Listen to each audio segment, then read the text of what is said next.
કચ્છમાં રાજકીય ખળભળાટ।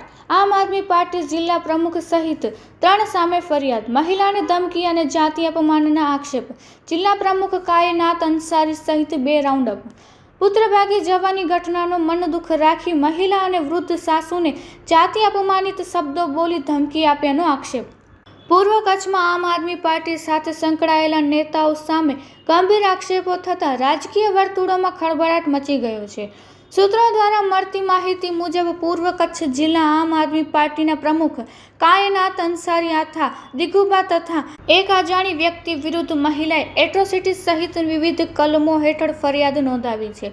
ફરિયાદ ગણેશનગર વિસ્તારમાં આવેલા પ્લોટ નંબર 672 ખાતે મહિલાની મંજૂરી વગર ગેરકાયદેસર રીતે પ્રવેશ કર્યો હતો। ત્યારબાદ મહિલાના પુત્ર રોહિત ભાગી જવાની ઘટનાનું મન દુઃખ રાખી મહિલાના ઘરે પહોંચી તેના તેમજ તેમના વૃદ્ધ સાસુ લાલબાઈ સાથે ઉગ્ર બોલાચાલી કરી હતી। ફરિયાદમાં આક્ષેપ કરવામાં આવ્યો છે કે મહિલાને જાતિ અપમાનિત કરતા શબ્દો કહી ગુનાહિત ધમકીઓ આપી તેમજ વિસ્તારમાં રહેવા અંગે અપમાનજનક ટિપ્પણીઓ કરી હતી। આ મામલે મહિલાએ પોલીસમાં એટ્રોસિટી સહિતની કલમો હેઠળ ફરિયાદ નોંધાવતા વિસ્તારમાં ભારે ચર્ચા જગાઈ છે।